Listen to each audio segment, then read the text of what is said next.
Hi everyone, and welcome to the podcast Fly with Mel. Usually, I use this podcast to share some stories about travels and self-development, and I do it in French. But today, I've decided to come with a special edition in English to talk about this pandemic and this strange time that we're all facing together. So take a seat and enjoy.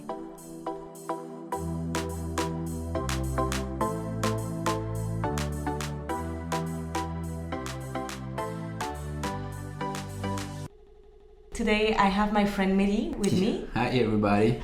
So Mehdi is a DJ scientist. He's living in Australia for more than 5 years now. He's a scientist during the day, which means that he's working in a laboratory and he's very aware about science and this pandemic. And he's doing some music track during the night. So yeah, just to make sure I got a good balance to not be always regarding the sickness and the disease. I'm very happy to be here because the idea to do the whole podcast in English to touch the maximum of people was very interesting for me, because we want to spread the message and bring a podcast full of motivation to keep up the smile during this strange time. And I think the real question was how to deal with fear and adopt our daily routine during this strange time. Yeah, and so this is the theme of this first episode. Thank you, Mehdi. And as you said, the situation is very, very strange for everyone. Some people are very lost. Some others are like struggling with their daily life and financially, or facing new kind of fear, because I think we have like now a new level of fear for everyone, because no one has the answer of what will happen next. So that's why we wanted to come here with a positive podcast and try to keep your smile up. So we came with a couple of questions for each of us. Mehdi, do you want to start? Yeah, of course. And my first question for you will be, how can I stay mentally healthy while practicing social distancing, working from home, for example, and all of this? So I think it can be very hard because we are not really used to that. We are now living in a society where we have a lot of possibilities to do every day. We have a lot of choices that we can make. Decisions that we can take. We are living a fast life, and we are definitely not used to this kind of life, which is where we are forced to stay at home and sit with our fears, because this is mostly what is happening, right? We are suddenly asking to stay at home inside, and for most of people, we are not used to that, because it means also staying with our thinking and our all the fears that we can have in our minds. So this is very, very hard, and it can be a very difficult time for people who are struggling with mental health. And when I say that, I include everyone, because we all have our anxiety and stress happening in our minds. So when suddenly you're asking to stay at home, I think the first thing you do is just thinking about all the bad things that you can have in your head. And to face that, to find the right way to deal with this situation, I think my first advice would be to find your own rhythm and the one that will make you feel good at the end of the day. Because your own rhythm may not be the same for your friend or for the person you're living with. So take a paper, write a to-do list each day at the beginning of your day. It may be part of your morning routine, whatever. Make a to-do list, plan each day after another. Write down all the things that you want to do during your day. If you're working, do your working to-do list and also the thing that you have aside. So for example, if you want to put that at 10 a.m. you want to take a coffee break, or you want to make this phone call, or you want to... So just write down everything. And when you will tick all the tasks at the end of the day, you will feel good, because you will feel that you've achieved something during your day. And I think it's very, very important nowadays to feel that our days were very useful, and that we were helping someone, or we were just helping ourselves by achieving something. So yeah, the to-do list is my first advice, and the second advice is just to try to find all the things that can make you feel happy during your days. Maybe you will discover a new passion. Maybe you will discover that you like cooking, or maybe gymnastic, whatever. So yeah, just keep in mind that you have to keep some tasks during your days which make you feel happy. And if it's just go to the shower and take a warm shower, or take a bath, or if it's just a little thing, or watch this whole series, do it. Just do it, because you will feel that you need something that makes you feel great after all at the end of the day. So if you cannot achieve something great and something big, just making your bed in the morning can be just an achievement, and you will rediscover that. You will rediscover the little things and the little wins of the day. And the positive way to see this whole situation, because yes, you can still have some positive sides in this, is that I think today we are challenging our brain and our minds to grow and evolve differently. After this COVID-19, we will become even more stronger than before. We are just challenging ourselves today to find new habits and to still fill our days with something. So we are just growing differently, and we are thinking differently. So as we may say, the measure of intelligence is the ability to change and to adapt ourselves to a new situation. And it's definitely what we are doing right now. So if you choose to just take what is happening and evolve and go with this, and just try to find new possibilities for you to live and to still be happy, I think you're just gonna win at the end of this.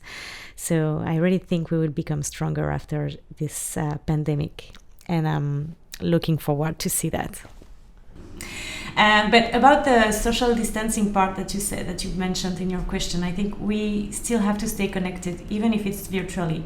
Virtually doesn't mean that you're not connected for real. It means just it's a different kind of connection, and you can stay very, very close to your friends and your family, still with all the social media, all the platform that we have today. And we're very, very, very lucky, because we have a range of possibilities to stay connected. So now I have a question for you. How can we navigate anxiety over our career right now? I think, first of all, anxiety is a stress that comes from a panic.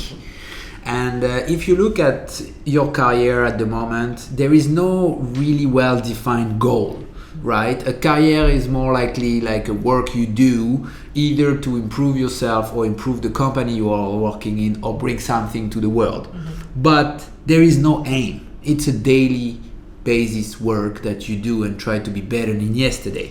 So the anxiety over a time where everything stopped because a virus is blocking the world right now, I think it's an opportunity to see where we are and what we achieve. I think we should, instead of panicking that everything is slow, because the thing is, it's the same rules for everybody. Mm-hmm.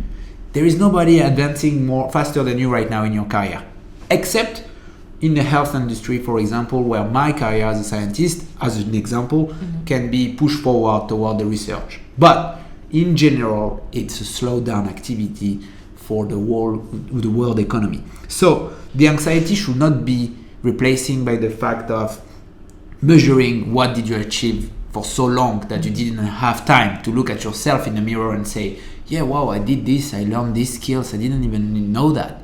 And put a setup, a stop in time toward the future and say, this is where I am in 2020, how can I see the next decade? Usually people do that in the end of the year for celebrating and say, oh, it's a new year, I have new goal.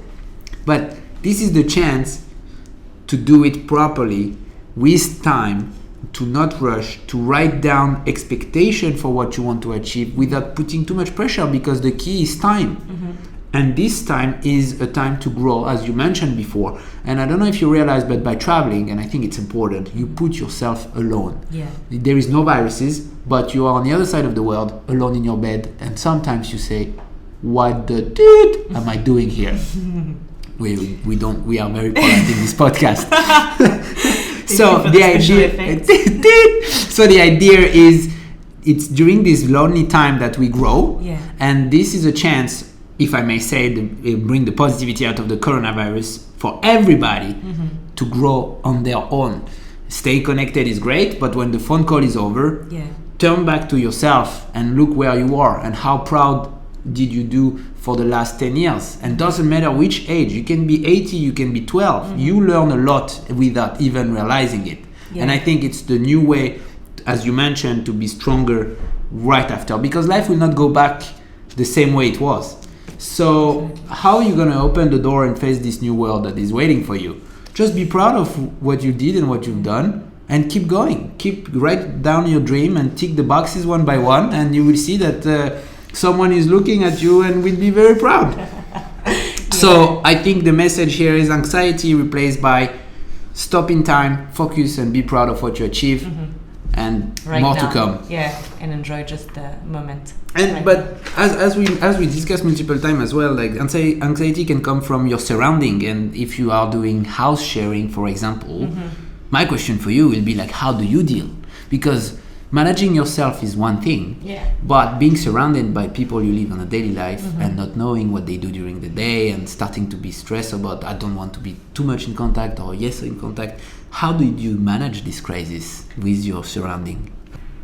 I think communication is the key. It's the same when you're having a relationship. It's very important to communicate and to understand what the other is feeling, how others are facing the situation. Because sometimes some people don't understand what we're facing right now.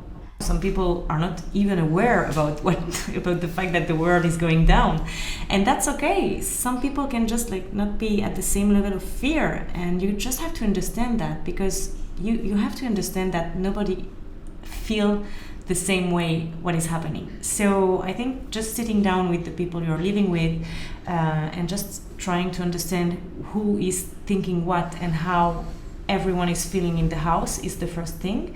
And then you can just set up some rules, like random rules, like the rules that we have from the government, which is wash your hands, take off your shoes when you're going back home, stuff like that, very, very basic things, and then trying to stick to them. The big challenge is trying to not fight with other people and trying to keep your stress for yourself, because this is very important to try to deal with your stress. You have your stress when you're working from home, for example, and at the end of the day, you have all your housemates coming. I'm talking for myself, for example, but you have to deal with your stress, because your stress at work have to stay with the work. As if you were going to the office and coming back home, you have to keep your stress out of that. And it's the same with the stress with this pandemic. If you have a stress about what is going on, you can talk, you can just sit down, talk, express what you're feeling right now, and just take out of the stress. But you have to also understand that people around you might not feel the same. So but have you fear one day to be judged? Yeah. Taken a decision that is why are you doing this? Yeah. A lot How of did time. you manage this anxiety to be judged, if I may say? Yeah, because this is the fact of vulnerability right now. Nowadays, it's very hard for us to show our vulnerability, because sometimes people think that it's very weak, and I think it's very wrong to think like that. Because if you feel bad, if you want to cry, if you want to express your feelings, just do it. It's better, because when you keep everything inside, one day you just explode. You're just the worst person that you could be, and this is not what we want, right? We always seek to be the best version of ourselves.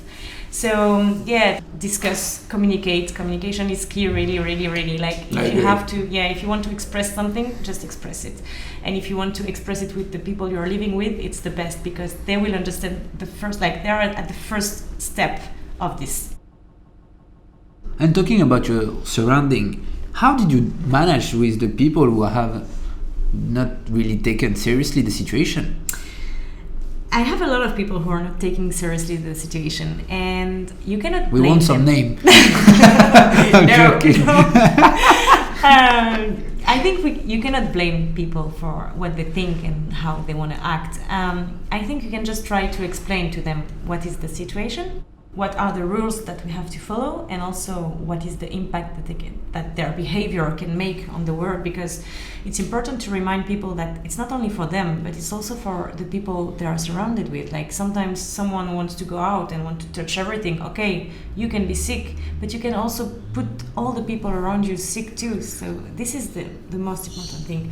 And a lot of people are not taking this very seriously, because you have all these kind of theories or whatever. It's difficult. That's okay. And I understand it's difficult. yeah, I understand, and I respect that, because you have to respect like every thinking and every way of thinking, but you also can just try to explain with a non-violent communication, again communication, but like with a non-violent way, what is the real situation right now, and how you can just try to respect some basic rules. Again, I'm not saying to everyone to just stay at home, don't do anything, don't touch anything, don't go out, don't all right, do it as you want, as with the level that you want to stick with, but just try to stick with the basic rules, because it's not only for you, it's also for the people around you. So now, Mehdi, I have another question for you.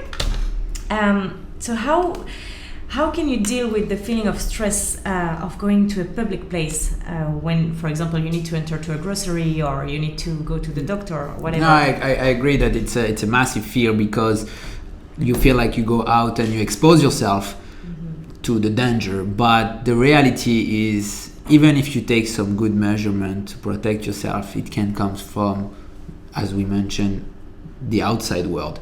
And the idea here is like, how can you do the maximum on your own to protect yourself and also other? There is elderly that goes to the grocery store with no protection.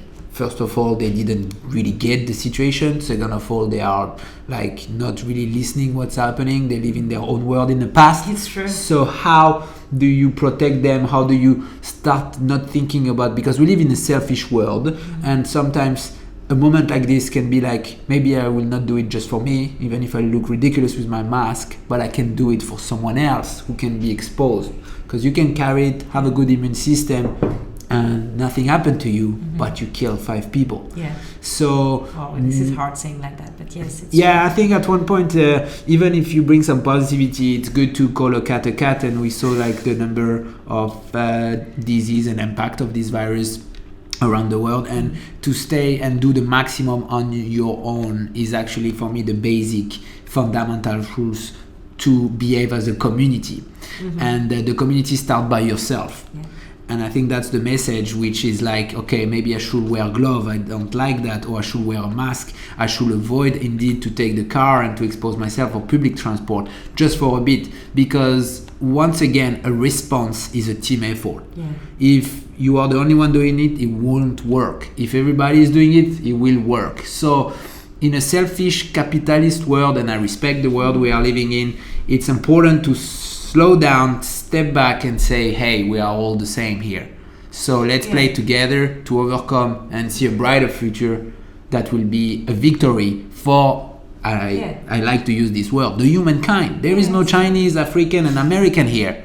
This is the humankind. Yeah. And behaving toward this mindset will help us getting stronger together. And we will talk later on the aftermath of the coronavirus, and that will be very interesting, because there is 2 ways of dealing it. Yeah. But do what you feel the best for yourself and your surrounding. When you go to the grocery, you need to buy food, that's fine, but take the measure accordingly. Yeah, it's true, you're right. And it's not about, as you said, yourself and other around you, but it's also for your family and friends. And we are living now abroad, so how can you deal with the fear for your people from your family which are with higher risk?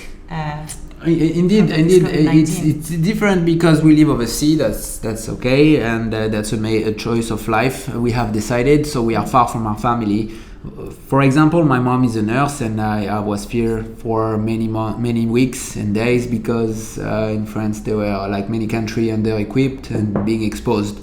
But at one point, same with any type of anxiety and fear, how long are you ready to focus on this negative thought? What can you do to change? Nothing. The reality is nothing. You live overseas and your mom has to work. So except calling and trying to get in touch with the situation, you have to learn. And that's why it's very difficult for the humankind to let it go, because that's a fear that will not go away. Let it go. Pretty much like this. But you have to let it go. And when you start letting go, and when I say let it go, it's not giving up, not at all. What I say let it go is to accept the situation and to accept to have no control. Yeah, trying to not control what you cannot control. And I think that's amazing, because that brings another topic, which is the smaller form of life is destroying and stopping the world. So that's a lesson for all of us that focus on our own self all the time or our financial reward to say, hey, how can we deal with something smaller than are blocking our daily life and our routine? And that's why the humankind are struggling, because we consider our species so above the system that we forgot that we are just part of it. We are just house sharing this planet, and I insist on this because it's not the Chinese fault or the American fault. I'm here because I see so many conspiracy theory, because once again we are so weak mentally to assume that something smaller can destroy us. And the humans, since they conquer fire, they believe they are above, which they manage to do and to reach the top of the food chain.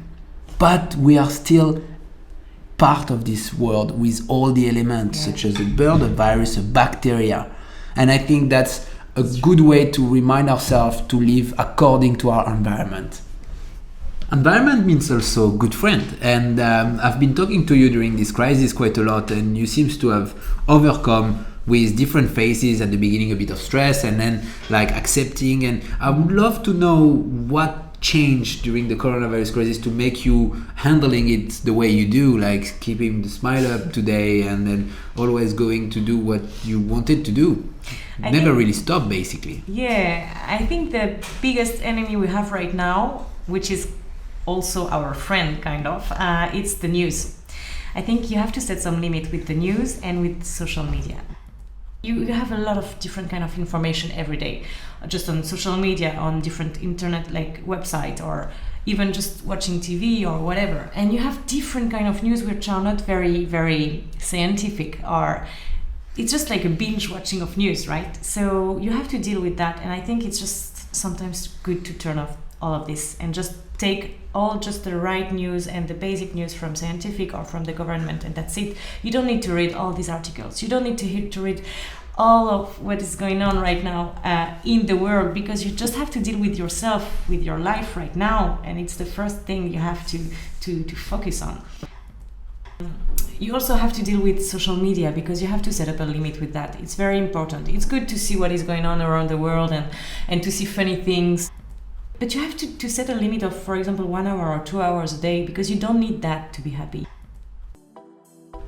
So act for yourself, do what makes you feel good and what makes you feel happy. And in the second episode, we will just start cooking. You can start cooking or start reading or start doing things that you've never done before. Something we didn't mention, it's an opportunity to learn as well. But we will mention it in the second episode, because that is why you have to stay with us. Yes. What a teaser. No, but it's just in the second episode we will just give some tips and advices about how you can deal with these fears that we saw today, and just how to still stay happy and smiling every day. And doing a virtual bisou. Thank you, Mehdi, for today. Virtual bisou. So virtual bisou, it means a kiss in French. Thank you, Mehdi, for today. Thank you very much. It has been lovely. It's been lovely. Lovely. All right. Have a great day. Bye.